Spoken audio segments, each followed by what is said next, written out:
문재인 대통령이 일본과의 대화를 재개하겠다는 계획을 밝혔습니다. 바로 문 대통령이 3.1절 기념사를 통해 과거에 발목 잡혀 있을 수 없다며 우리 정부는 언제든 일본 정부와 마주 앉아 대화를 나눌 준비가 되어 있다고 밝힌 것인데요. 그러면서 개선의 기미가 보이지 않아왔던 한일 관계에 대해서도 역지사지의 자세로 머리를 맞대면 과거의 문제는 얼마든지 현명하게 해결할 수 있을 것이라고 확신한다고 말했습니다. 또한 문 대통령은 3.1운동의 정신을 다시 한번 강조했는데요. 특히 3.1 독립선언서는 일본에 과거의 잘못을 바로잡고 참된 이해를 바탕으로 우호적인 새로운 관계를 만들자고 제안한 것이라며 우리의 정신은 그때나 지금이나 달라지지 않았다고 설명했습니다. 게다가 문재인 대통령은 과거사 문제와 미래지향적 관계 개선을 위한 대화를 분리해서 대응할 것임을 표명했습니다. 구체적으로 문 대통령은 우리가 넘어야 할 유일한 장애물은 때때로 과거의 문제를 미래의 문제와 분리하지 못하고 뒤섞음으로써 미래의 발전에 지장을 초래한다는 것이라며 과거와 미래에 대한 투트랙 접근법을 제시한 것인데요. 또한 과거에 발목 잡혀 있을 수는 없다는 점을 지적하면서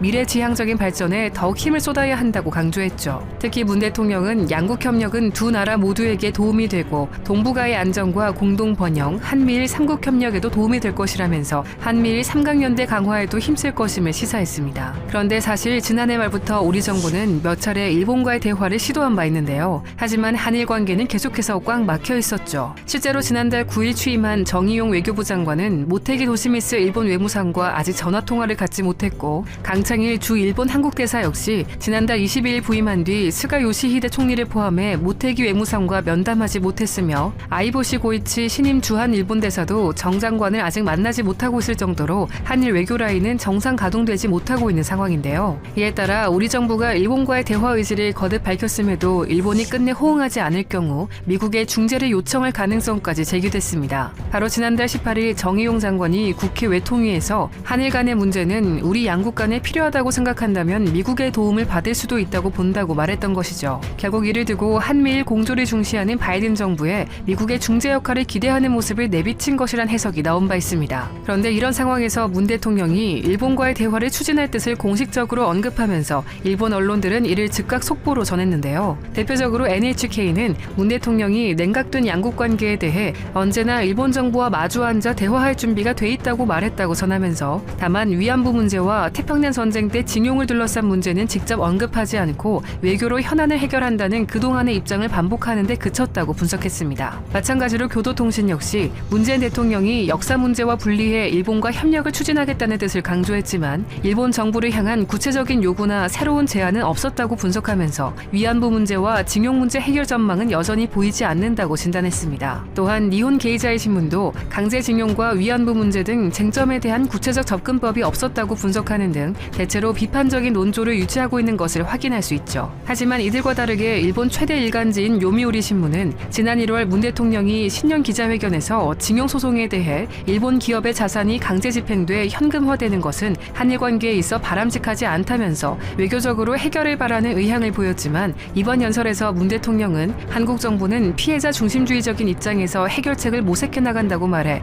일본 기업의 배상을 강하게 요구하는 소송 원고 측을 배려한 것으로 보인다며 그나마 중립적으로 보도했습니다. 또한 지지통신의 경우 문 대통령이 한국의 성장은 일본의 발전에 도움이 되고 일본의 성장은 한국의 발전에 도움이 됐다라고 말하면서 과거 수십 년 동안의 한일 간 경제협력 관계에 대해 언급했다며 이는 그간 한일 간 협력 노력을 강조한 것으로 볼 수 있다고 긍정적으로 평가했습니다. 이같이 일본 언론의 평가가 엇갈리는 가운데 일본 정부는 별다른 입장을 밝히지 않은 채 앞으로 한국의 제안을 지켜볼 것이라고 밝혔는데요. 바로 이번 1일 가토 가스노부 일본 관방장관이 정례 기자회견에서 한국은 중요한 이웃나라이지만 현재 한일 관계가 징용 소송과 위안부 문제 등으로 매우 어려운 상황에 처했다고 밝힌 것입니다. 그러면서 중요한 것은 양국 간 현안 해결을 위해 한국이 책임지고 대응하는 것이라며 현안 해결을 위한 한국 측의 구체적인 제안을 주시하고 있다고 말했는데요. 또한 한일 관계를 건전한 관계로 되돌리기 위해서라도 일본의 일관된 입장에 근거해 계속해서 한국 측의 적절한 대응을 강하게 요구해 나간다는 것에 변함이 없다는 기존의 입장을 다시 한번 되풀이했습니다. 이렇게 일본은 여전히 한일 관계 개선에 소극적인 반응을 보이고 있는 가운데 문재인 대통령이 한일 관계 개선 의지를 선제적으로 밝힌 것은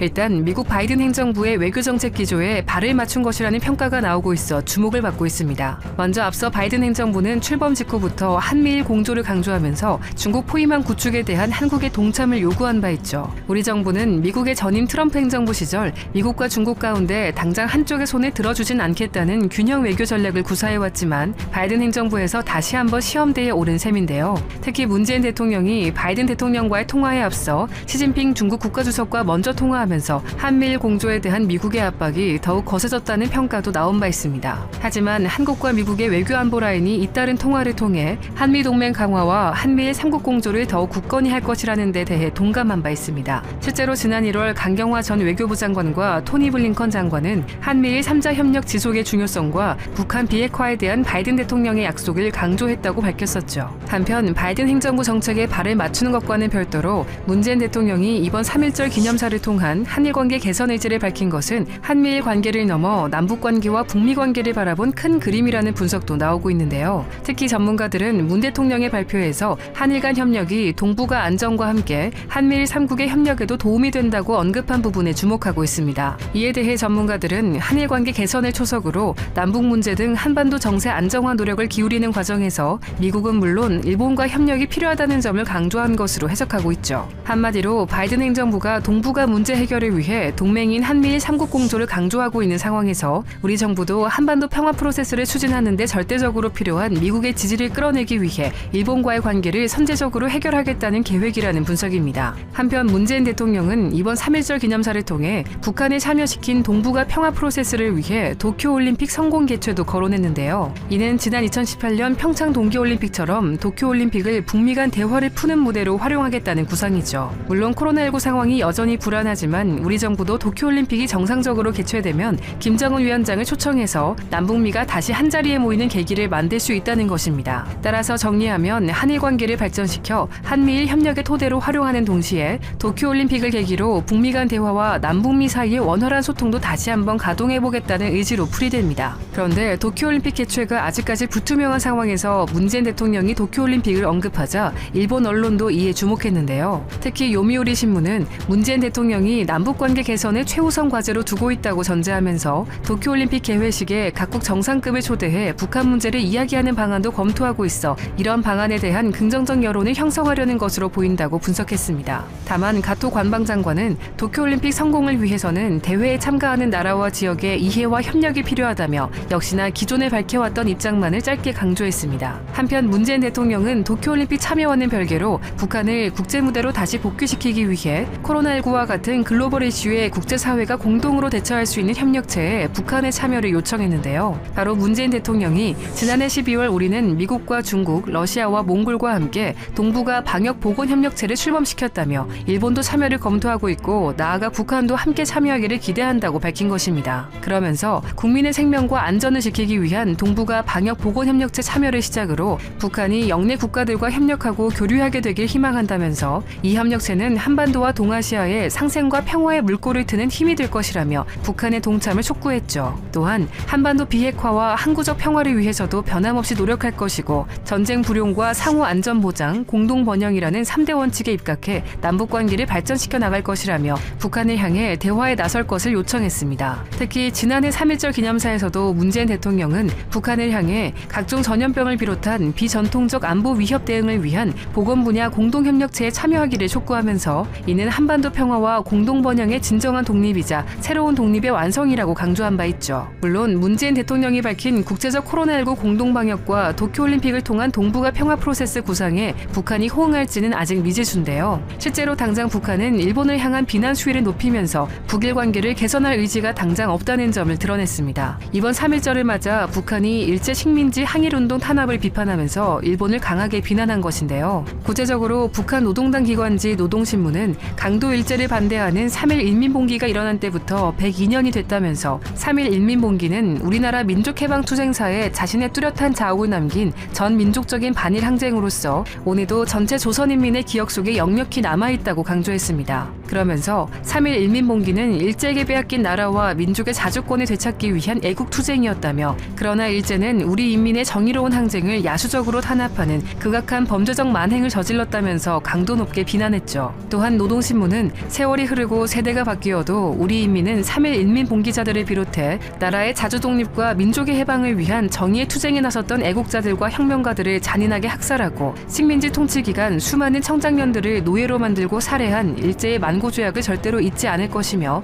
앞으로도 철저히 개선할 것이라고 밝혔는데요. 더욱이 노동신문과의 인터뷰에 응한 북한 사회과학원 역사연구소 위광남 실장도 3일 인민봉기는 평화적인 시위였지만 일제는 완전 무장한 침략 무력을 동원했다며 평양에서 시위가 일어나자 일제 헌병과 경찰들은 현장에서 평화적 시위자들에 대한 폭행을 감행했다고 지적했습니다. 이어 위 실장은 놈들은 총칼로 시위군중을 야수적으로 탄압했다면서 3월 3일 안주에서는 일본 헌병대 50명이 총을 쓰고 검을 휘두르며 사람들을 죽였고 시위가 벌어진 모든 지역에서 일제 침략군과 헌병, 경찰들이 평화적 시위군중에게 무차별적인 사격을 가했고 각종 흉기를 휘둘러 남녀노소 없이 잔인한 방법으로 학살했다며 일본의 만행을 비난했습니다. 한편으로 이렇게 일본의 뼈 때리는 북한의 발표에 한국 네티즌들 사이에서는 속이 시원하다는 반응이 나오고 있기도 한데요. 대표적으로 역시 일본 담당 국가는 북한, 내 속이 다 시원하다와 같은 반응이 나오고 있습니다. 결국 이같이 3.1절을 맞아 일본의 비난 수위를 높인 북한과 관계 개선에 나서려는 한국의 또 다른 움직임, 그리고 한반도 평화 프로세스 구상을 위한 문재인 대통령의 메시지가 뒤섞여 당분간 동북아시아의 논쟁이 지속될 것으로 보이는 대목입니다.